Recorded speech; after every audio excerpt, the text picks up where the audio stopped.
Reaperman here, and today I'd like to share my experiences with the Retro-Bit Tribute64 2.4 GHz wireless controller that works with either N64 or various systems that use USB controllers, like your PC in either HID or X input mode, or your Nintendo Switch, or even your Mister. Now this is a fantastic controller. I initially bought it because it has actually an internal rumble motor, which is a feature that's lacking on something like this Retro Fighters controller that I bought earlier in the year. But I found so many other things that I liked about this controller that I just had to make this video.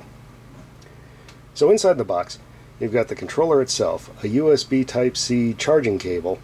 You've got the dongle for USB devices and the receiver for your Nintendo 64. Now, this receiver has a slot in it for a memory card.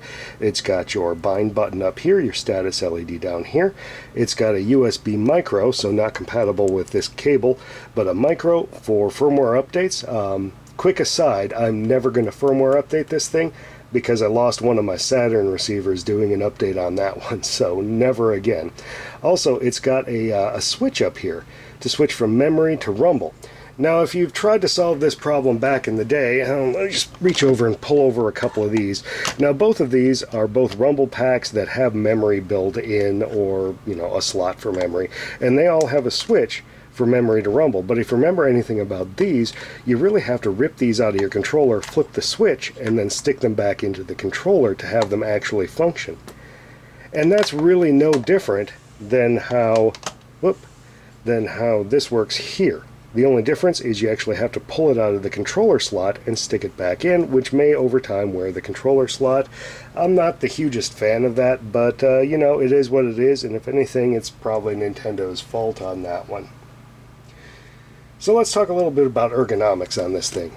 Now, as you can see, this is fairly close to the Retro-Bit kind of hoary knockoff here, but they've moved everything around subtly on it. It's a little bit wider and flared out. My thumb still never finds the start button. It always still presses B, but that's just how this controller works. One thing that is pretty nice about it, though, is this D-pad just absolutely rocks, as in it rocks on a pivot in the center, and it doesn't really press down in the middle pushing all four directions like this Retro Fighters pad does, which is odd given this thing's kind of fighting game aesthetic, but whatever. The other thing I really like about it is it's got this really nice analog stick here. Now, I'm a big racing game fan. In fact, I fed this controller a nearly 100% diet of racing games, especially these two here, Rush 2 and Rush 2049. These two games are about very subtle inputs and holding angles.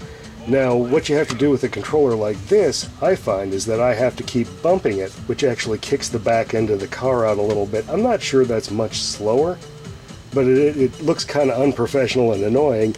And this, actually, when I can actually hold a very subtle angle to the side and actually make my corner, it actually makes the game look easy and boring, which, trust me, these games are not. Now, one quirk, actually, that both of these share is that the bottom button is the Z button and the L and R button are up at the top, which is a logical thing to do. The downside to that is it means you end up holding the controller with your left finger on Z, as it would be on this one, and your right finger on R. So you're actually doing this up here. And while there are ways to bind the buttons in USB mode, there does not seem to be in N64 mode. So you just got to kind of adopt that grip. Now, there are instructions in here as to how to switch the different modes, and nicely, they actually printed some of them on the back for the kind of rebind modes, etc. And that's a nice touch. Sometimes I do that with controller adapters and stuff. I'll print out little bits of the instructions and tape them down. It's a really nice feature that they've included on there. Now, one of the things I can't directly speak to is the amount of lag involved. I certainly didn't perceive any, but then I wouldn't have because I play racing games, and because you're focused a bit down the track, your brain will compensate for any lag. Now, my testing also didn't include doing anything with this USB dongle, and the reason for that is this is an N64 controller that doesn't feel like an N64 controller. In my opinion, it's not really worth it for emulation then. If I were emulating and I needed a special controller, I would actually prefer like a standard N64 controller, or much prefer If I'm going to do something that doesn't feel like an N64 controller, going with an Xbox 360, and this will give me round sticks instead of octagonal sticks. And that really helps out for things like Star Wars Episode 1 Racer, when you have to worry about getting your turbo canceled for having to, you know, dodge out of the way of things.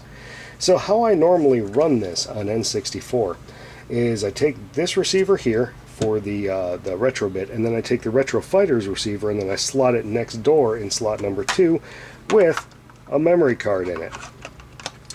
And then I set this one to rumble. Now, most games that require a memory card will let you run the memory card from the controller, the second controller port, instead of the first controller port.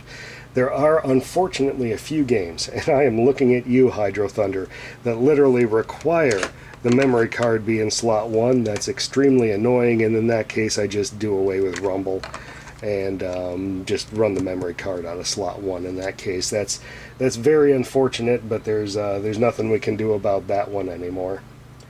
So these have been my thoughts on the Retro-Bit Tribute64 2.4 GHz wireless N64 controller. It is absolutely my favorite of the wireless N64 controllers, and it's not all that expensive. I definitely recommend you go out and pick one up if you got a few bucks sitting around. Till next time, Reaper Man out.